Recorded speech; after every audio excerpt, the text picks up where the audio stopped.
Hello students, मेरा नाम Shivam Sharma and welcome to Virendra's law academy.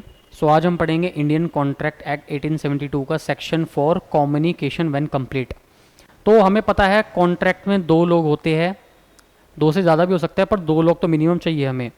सो एक को हम कहते हैं प्रपोजर और दूसरे को कहते हैं हम एक्सेप्टर। एक को कहते हैं हम ए हमने ले लिया प्रपोजर और दूसरे को हम कहते हैं एक्सेप्टर। सो इस सेक्शन में हम ये पढ़ेंगे जो ए प्रपोजल देगा बी को। मान लीजिए ए ने प्रपोजल दिया कि मैं अपना घर 10 लाख का बेचना चाहता हूं, तो ये प्रपोजल कंप्लीट कब माना जाएगा?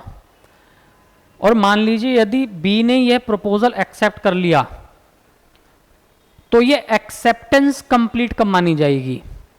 और तीसरा चीज आता है रिवोकेशन। मान लीजिए ए अपना प्रपोजल वापस लेना चाहता है या बी अपनी एक्सेप्टेंस वापस लेना चाहता है, तो यह रिवोकेशन कंप्लीट कब मानी जाएगी? तो हम ये डिस्कस करेंगे section 4 of Indian contract act 1872 में। सो सबसे पहले इसमें प्रपोजल लिखा हुआ है कि प्रपोजल कंप्लीट कब मानी जाएगी। मान लीजिए ए प्रपोजर है, इन्होंने प्रपोज कर दिया कि मैं अपना हाउस बेचना चाहता हूं 10 लाख रुपए का, तो ये प्रपोजल कंप्लीट कब माना जाएगा? और ये लेटर के थ्रू भेजा है, क्योंकि उस जमाने में लेटर भेजा करते थे। आज के जमाने में तो ईमेल भी है, कॉल्स भी है, तो वाया लेटर एक प्रपोजल भेजा है बी को, तो ये प्रपोजल कंप्लीट कब माना जाएगा? जब बी इस प्रपोजल को रिसीव कर ले, तब यह प्रपोजल कंप्लीट माना जाएगा। ठीक है। The communication of proposal is complete when it comes to the knowledge of the person to whom it is made। इसका मीनिंग सिंपल ये है जो मैंने आपको बताया है। अब ये एक इलिस्ट्रेशन है, आपके बेरक में ही है। A proposes by letter to sell a house to B at a certain price। The communication of the proposal is complete when B receives the letter। यही मैंने जो नीचे एग्जांपल दिया था, यही इलिस्ट्रेशन में है, तो मैंने आपको डिस्क्राइब कर दिया। अब हमने प्रपोजल तो पढ़ लिया, कंप्लीट कब होगा? अब एक्सेप्टेंस कंप्लीट कब होगी? देखिए, ए ने बी को क्या दिया? प्रपोजल लेटर के थ्रू कि हाउस बेचना है 10 लाख रुपए का। बी ने प्रपोजल रिसीव कर लिया, तो इसका मतलब प्रपोजल हो गया कंप्लीट। अब मान लीजिए बी ने एक्सेप्ट कर लिया प्रपोजल और एक लेटर भेजा ए को, किसका? एक्सेप्टेंस का। तो ये ध्यान से देखिएगा, ए के लिए एक्सेप्टेंस कब मानी जाएगी कि कंप्लीट हो गई? जब बी इस लेटर को पोस्ट कर दे। और बी के लिए यह एक्सेप्टेंस कंप्लीट कब मानी जाएगी? जब ए इस लेटर को रिसीव कर ले। तो यही चीज ऊपर डिस्क्राइब करके ये है, the communication of acceptance is complete as against the proposer when it is put in course of transmission to him. जब बी अपना लेटर पोस्ट कर दे और ये ट्रांसमिशन में हो, तब प्रोपोजर के लिए यह एक्सेप्टेंस कंप्लीट मानी जाएगी। So as to be out of the power of the acceptor, कि बी इस लेटर के हाथ, उसके हाथ में मतलब उसको रोक भी ना सके, तो वो ए के लिए एक्सेप्टेंस कंप्लीट मानी जाएगी। As against the acceptor, acceptor कौन है हमारा? यहाँ पे बी है। When it comes to the knowledge of the proposer, जब ए जो प्रोपोजर है इस लेटर को रिसीव कर ले, तब ए के लिए एक्सेप्टेंस कंप्लीट मानी जाएगी। इलिस्ट्रेशन में देखते हैं हम, इसके अंदर B accepts A's proposal by letter sent by post। The communication of acceptance is complete। कब होगी? A के लिए कब होगी? When the letter is post। और B के लिए कब होगी? When the letter is received by A। ठीक है।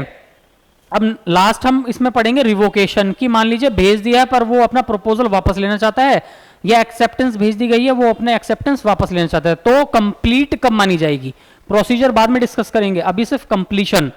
इसमें सिंपली ये याद रखिए, अगर ए को जो प्रपोजर है, ए है जो प्रोपोजर है एंड बी जो एक्सेप्टर है। मान लीजिए ए को अपना प्रपोजल वापस लेना है, तो जब ए अपना प्रपोजल पोस्ट करेगा तब ए के लिए जो प्रपोजल है वो रिवोकेशन है वो कंप्लीट मानी जाएगी, और बी के लिए रिवोकेशन ऑफ प्रपोजल कंप्लीट कब मानी जाएगी, जब बी रिसीव कर ले। इसमें पढ़ते हैं हम, the communication of revocation is complete as against the person who makes it. Proposal अभी ये रिवोक करना चाहता है, when it is put into a course of transmission to the person to whom it is made so as to be out of the power of the person who makes it.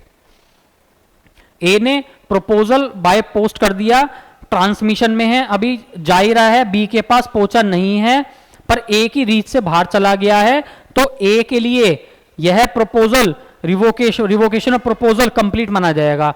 वही B के लिए complete कब माना जाएगा, जब वह यह letter receive कर ले, as against the person to whom it is made when it comes to his knowledge.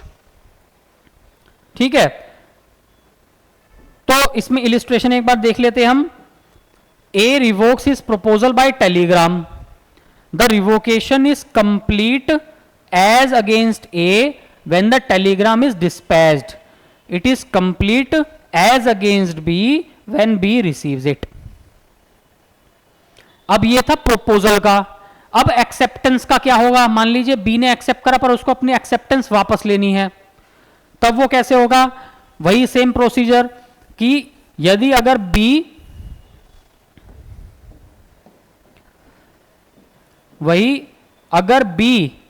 Post कर दे लेटर, और अभी ये जो लेटर है ये पहुंचा नहीं है, ये रास्ते में ही है, पर बी की रीच से दूर है रिवोकेशन का लेटर, तो बी के लिए वह रिवोकेशन ऑफ एक्सेप्टेंस कंप्लीट मानी जाएगी, और ए के लिए कंप्लीट कब मानी जाएगी, तब वह ये रिसीव करेगा तब।